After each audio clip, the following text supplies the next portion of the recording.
Por fin, aquí están.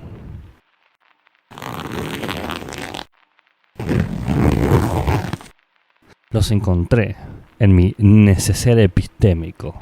Un conjunto de conferencias, entrevistas, charlas de epistemólogos y epistemólogas de todas las épocas.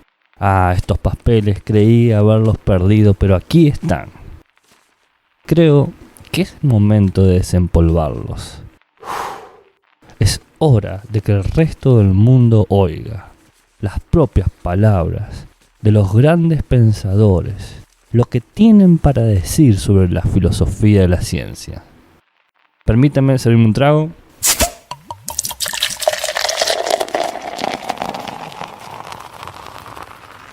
Acomodarme un poco.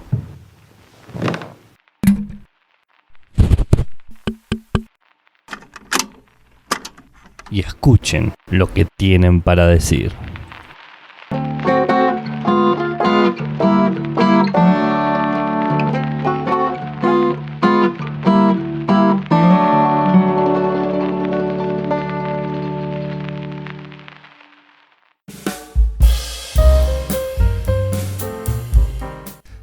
Salud, desde San Juan, Argentina. Con los gatitos y la madre probando por primera vez alimentos poco más sólidos que antes y con la cerveza robusta para terminar la entrevista que nos quedaba, les habla Gabriel Paravano, el epistemólogo ebrio, grabando en crudo porque la filosofía de las ciencias es cruda. En este encuentro concluimos el repaso de nuestro neceser epistemológico sobre la entrevista que le hicieron a Hilary Putnam en 1977. Veamos un poco cómo concluye esta discusión. Entrevistador: eres un filósofo de la ciencia. ¿Qué haces tú y qué hacen tus colegas? Putnam: bueno, parte de lo que hacemos, que no trataré de describir en esta transmisión, es una investigación bastante técnica de las teorías científicas específicas. Nos fijamos, por ejemplo, en la mecánica cuántica muy de cerca, tanto para aprender qué lecciones podemos sacar de ella para la filosofía, como para ver qué aportes podemos hacer como filósofos para clarificar sus propios fundamentos. Y así también nos fijamos en la teoría de la relatividad muy de cerca y observamos de cerca la evolución darwiniana y así sucesivamente. Esta es la parte de la filosofía de la ciencia que proporciona datos para el resto de los investigadores. Pero gran parte de la filosofía de las ciencias se convierte también en filosofía en general. Y creo que la mejor manera de describirlo es en términos de lo que hemos estado hablando. Es decir, cada uno de los temas de los que venimos hablando divide a los propios filósofos de la ciencia. Hay filósofos de la ciencia que tienen una visión de correspondencia con la verdad y tratan de demostrar que se puede conseguir una verdad precisa, que las objeciones sobre la correspondencia se pueden superar, que todavía se puede ver la ciencia de alguna manera a esta visión antigua como una unidad que se va acumulando. Y hay otros, por otro lado, que intentan esbozar a qué llegaría otra visión de la verdad totalmente diferente al de la correspondencia. Hay filósofos que todavía piensan que hay un método inductivo que se puede enunciar con rigor y que trabajan desde ahí, desde la lógica inductiva. Y por cierto, creo que es importante que los haya, porque no avanzaremos en tratar de enunciar el método inductivo si no hay filósofos que se ocupen de eso. Y que hay otros que ven el desarrollo de la ciencia como algo más cultural, más histórico, y luego hay gente como yo que tenemos quizás una posición intermedia. Que hay algo en la noción de un método científico, hay ejemplos claros, pero es más o menos un continuo, que no debes pensar en ello como una especie de regla mecánica o un algoritmo que puedes aplicar para obtener conocimiento científico. Entonces, desde mi parte diría que cada uno de estos temas sobre la naturaleza de la verdad, la naturaleza del método científico, si existe alguna verdad necesaria en la ciencia o si existe una contribución conceptual que pueda ser permanente y que no pueda estar sujeta a revisión, termina constituyendo las grandes preguntas de la filosofía de la ciencia. Entrevistador: ¿y para quiénes estás, en plural, haciendo todo este trabajo? No pregunto esto de manera irreverente, pero quiero saber qué hay en mente en esto. Yo mismo he participado en intentos de reunir científicos y filósofos para discutir precisamente los temas que usted ha planteado. Y estos intentos, por lo general, han fracasado y fracasan por la misma razón, a saber que los científicos pierden el interés.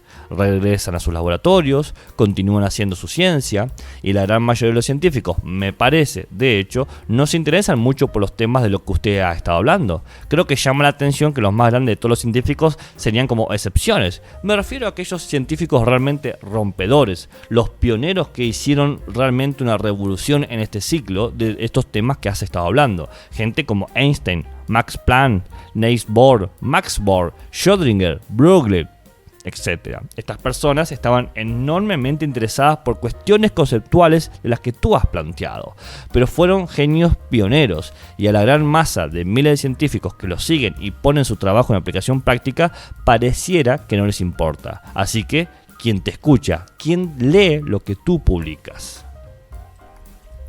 Putman. Bueno, primero diría que creo que básicamente estamos escribiendo para el ego interesado en la filosofía, para el lector de filosofía. No considero que la filosofía de la ciencia dé consejos directos a los científicos, al igual que tampoco creo que la mayoría de los filósofos se equivoquen al pensar que están dando al menos algunos consejos contemporáneos inmediatamente actuales sobre cómo vivir su vida o qué leyes aprobar en el Parlamento. Por otro lado, creo que los científicos tienden a conocer la filosofía de la ciencia de hace 50 años, y tal vez esto no sea algo malo. Es decir, tal vez este lapso de tiempo, este lapso cultural, tenga algún valor para eliminar aquello a lo que no se le debería estar prestando atención. Y es molesto para un filósofo encontrarse con un científico que está seguro de que no necesita escuchar ninguna filosofía de la ciencia y que luego produce ideas textuales que se puedan reconocer como provenientes de la filosofía popular de 1928. Entrevistador. Hay un paralelo directo aquí entre lo que dice sobre los científicos y esa famosa observación del economista Keynes de que casi todos los empresarios que se creían indiferentes a la teoría económica eran en realidad esclavos de teorías económicas de ayer, de una generación anterior. Putman. Eso es exactamente cierto. Supongo que otro paralelo que se podría hacer sería decir que la explicación que los usuarios ordinarios del lenguaje dan del lenguaje y de su uso del lenguaje sería extremadamente poco sofisticada, simplemente porque la dan por sentado y nunca han pensado en ella. Entrevistador. Eso probablemente también se aplicaría a la descripción que la mayoría de los científicos darían de lo que estaban haciendo cuando estaban haciendo su ciencia. Putman, claro. Es decir, es un error pensar que simplemente porque uno practica una actividad puede dar una teoría de esa actividad. Una crítica que se ha hecho a menudo sobre el filósofo de la ciencia es que, aunque hablen de la ciencia de esta manera general, casi siempre se refieren a una sola ciencia, a saber, la física. Entrevistador. Ahora bien, es cierto, ¿no?, que la ciencia, en lo que probablemente se han producido los desarrollos más emocionantes en los últimos 20 años, de todos modos, no ha sido la propia física, sino la biología. ¿Están los filósofos de la ciencia abiertos, genuinamente abiertos, a la crítica de estar demasiado basados en la física en su visión de la ciencia y de haber ignorado demasiado la biología? Putman, pienso que nos defendería contra eso, sobre la base de que yo he trabajado en eso, en las teorías en biología que las teorías en biología son de gran importancia científica. La teoría de la evolución de Darwin, la teoría de Crick y Watson sobre el ADN, todas estas plantearon grandes problemas metodológicos de un tipo que no surgen en la ciencia física. Entrevistador, quiero decir, y no estoy seguro de si estarás de acuerdo con esto, acabas de mencionar la evolución, y me parece que aquí hay un concepto que se originó en una de las ciencias, a saber, la biología, y que en un periodo de tiempo relativamente corto se ha extendido por toda nuestra cultura. Así que la forma de pensar de casi todo el mundo está influenciada por esta noción, la de evolución. No solo sobre los orígenes del hombre, sino también sobre las instituciones, las artes o todo tipo de otras cosas. Quiero decir, la evolución se ha convertido en una dimensión del pensamiento del hombre occidental sobre casi cualquier cosa. ¿No es así? Putman. Así es, y tal vez no se ha prestado suficientemente atención a esta teoría, aunque lo que me parece interesante es que la posibilidad de explicaciones de lo que consideramos del tipo biológico, explicaciones en términos de funciones en lugar de en términos de física y de química, lo que se ha recibido con más atención ha sido sus resultados en las teorías de la informática. Ahora bien, esto plantea algo que me interesa especialmente cuando estamos hablando de informática, y es la interacción entre nuestra tecnología, en el caso de las computadoras, y la filosofía. No solo ciencia y filosofía, sino tecnología y filosofía. Quiero decir, las computadoras se construyeron originalmente sobre la base de una analogía autoconsciente con la mente humana. Pero a medida que se volvían más y más sofisticadas, empezamos a aprender cosas sobre nuestra propia mente humana. Entrevistador: así que nuestra construcción de computadoras y lo que ellas nos dicen acerca de nosotros mismos parece proceder en realidad mediante un crecimiento interactivo, ¿es así? Putman: así es. Y hoy en día este es un punto, por cierto, en el que los filósofos están en estrecho contacto con los científicos. Es decir, los campos de la lingüística, la psicología cognitiva, la informática, la filosofía del lenguaje, hoy en día interactúan constantemente. Las personas envían papeles entre sí, no porque alguien les diga que lo hagan. Hay conferencias en las que especialistas deben reunirse de nuevo porque hay alguien que haya decidido que debería haber una conversación cruzada. Esto no pasa, sucede.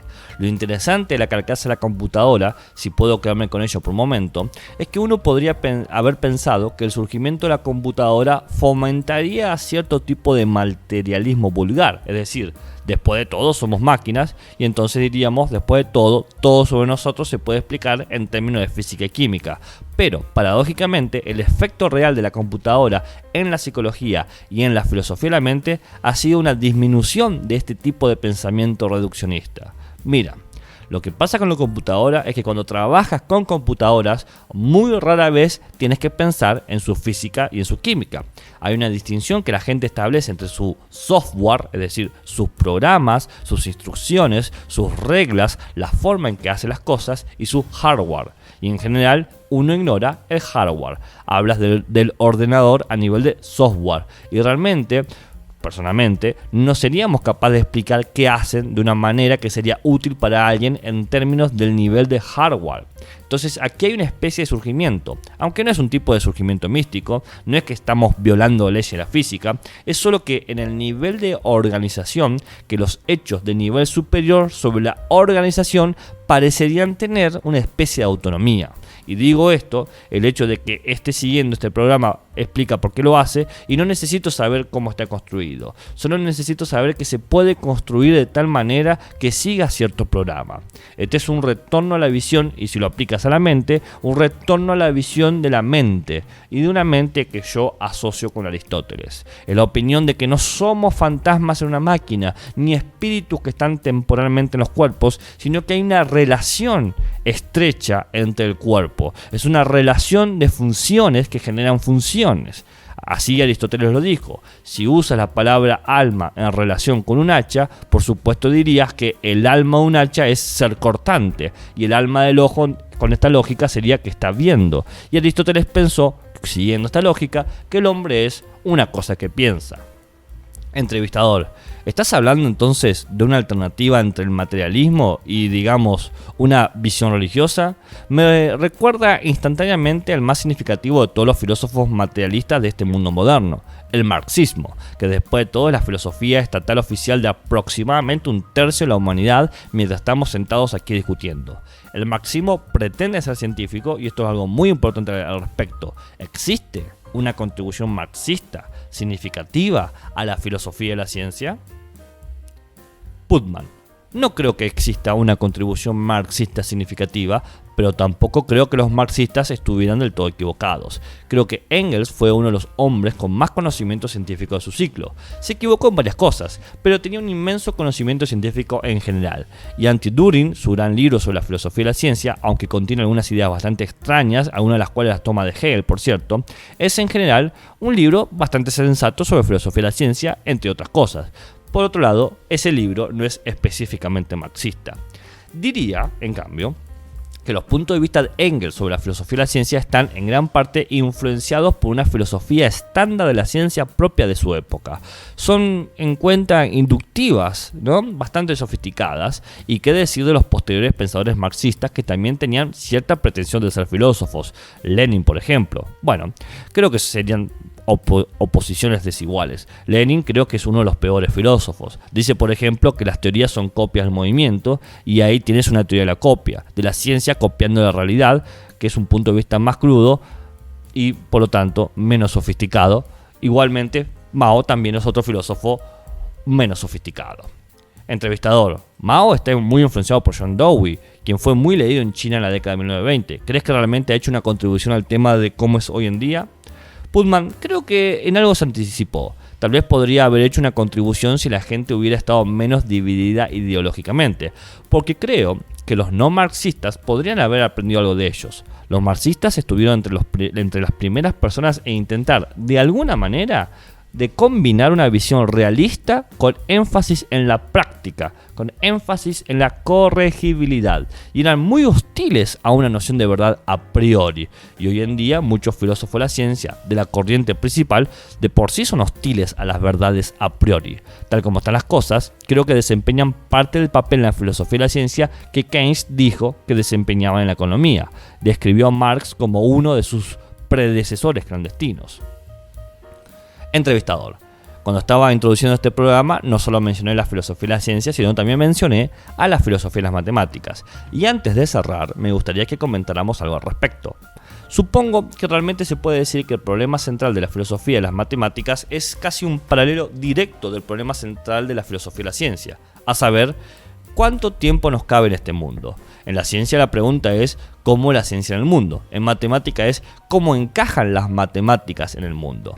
Entonces, si se está tratando de defender una vista de copia o una correspondencia o una verdad en la ciencia empírica, la pregunta sería ¿cómo construimos una imagen de las matemáticas de tal manera que corresponde con los sentidos, con la información de nuestros órganos sensibles? Putman. Como mencioné antes, no hay una respuesta total porque hay una enorme cantidad de interpretación involucrada en la simple vista y en la simple audición. Pero está bien si estás hablando de números y conjuntos. Y alguien dice, está bien, si el conocimiento matemática es una copia de cómo son los números, ¿cómo son en realidad los números? ¿Cómo son otros objetos abstractos que estudian los matemáticos? Entonces, dice el entrevistador aquí, ¿qué sentido nos permite ver un número? Putman, sí, esta es una pregunta profundamente problemática, pero importante. Y por otro lado, tampoco quiero decir que la anticorrespondencia la tenga muy fácil. Me parece que el conocimiento matemático es, en verdad, un verdadero rompecabezas. Y creo que los filósofos deberían concentrarse más en la filosofía y las matemáticas de lo que hacen ahora, porque parecería ser un área donde ninguna teoría funciona demasiado bien. Entrevistador. ¿No hay otro paralelo muy importante entre las matemáticas y la ciencia? Quiero decir, a lo largo de la historia de la ciencia, uno de los conflictos ha sido entre un campo que pensaba que todo se trataba de objetos en el mundo que existían independiente de la experiencia humana, y otro campo, el de las matemáticas, que pensaba que no, son los seres humanos y los observadores los que realmente contribuyen en esto.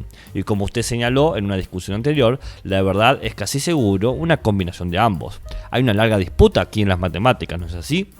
Entre un grupo de personas que piensa que el conocimiento matemático es algo, por así decirlo, inherente a la estructura del mundo y que derivamos esta estructura por nuestra experiencia y observación, y hay otro grupo de personas con un pensamiento matemático que dicen no, las matemáticas son una creación de la mente humana que tratamos luego de imponer a la realidad como una cuadrícula, como un paisaje. ¿No es así? Putman, así es. Esta última historia es atractiva por el problema de los órganos de los sentidos, pero tampoco parece funcionar, porque parece que no somos libres de imponer las matemáticas o la lógica que queramos. Casi cualquiera admitiría que al menos hay que ser constante, y lo que es consistente y lo que no es consistente, de alguna manera, no lo podemos inventar o decidir nosotros arbitrariamente.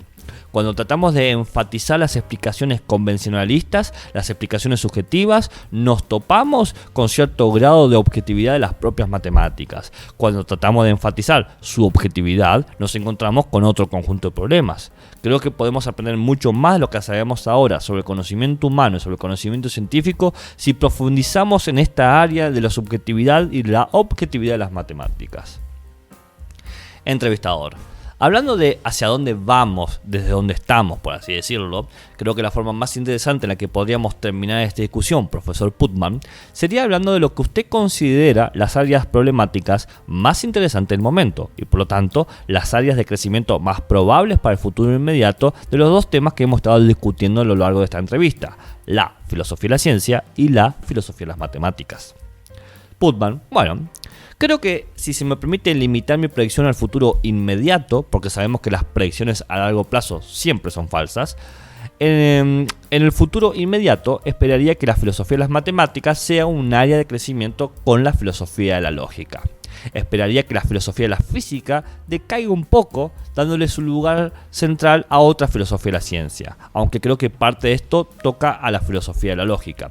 En realidad, se han presentado la sorprendente sugerencia en relación con la mecánica cuántica de que es posible que tengamos que cambiar toda nuestra lógica y nuestra visión de cuáles son las verdaderas leyes para comprender realmente cómo el mundo puede ser mecánico cuántico. Creo que de este lado, una filosofía de la mecánica cuántica que toca a la filosofía de la lógica sería un área de discusión bastante candente.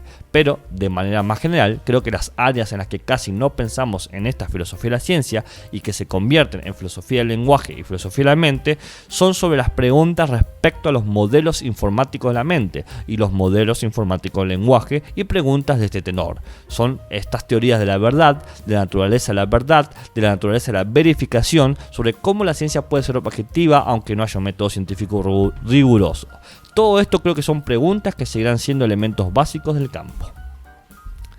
Entrevistador. Una cosa que me preocupa de toda esta área es su relación con el profano educado, que en cierto sentido es la persona para la que ha sido nuestra discusión. Después de todo, no han pasado 70 años desde que Einstein, aquel de 25 años, publicó su teoría de la relatividad, y estoy seguro de que estás de acuerdo conmigo en que es cierto decir ahora que la gran mayoría de las personas que se educan en educación superior, con títulos universitarios, etc., todavía tienen poca idea de qué se trata todo esto, y se ha hecho muy poco para influir realmente en esta visión del mundo. ¿No existe, acaso, el peligro de que la ciencia y las matemáticas estén simplemente sobre nuestras cabezas y no nos demos cuenta? Y todo el nuevo rango y el mundo de conocimiento que nos están brindando esta nueva ciencia sobre el universo en el que vivimos parecería que simplemente no se está filtrando a los no especialistas o no se está filtrando lo suficientemente rápido. Putman, eso es un peligro, pero se puede hacer algo al respecto. Ahora, por ejemplo, un texto de la relatividad espacial llamado Física del Espacio-Tiempo, que está diseñado para el primer mes del primer curso universitario de física, se puede leer. Y los autores dicen que al principio que esperan con ansias el momento en que se enseñe esto en las escuelas secundarias. Entrevistador, ¿y usted cree que ese momento de hecho llegará? Putman, oh sí, estoy seguro de ello. Entrevistador, bueno, creo que tienes razón y de hecho espero que lo esté. Muchas gracias, profesor Putman. Muchas gracias.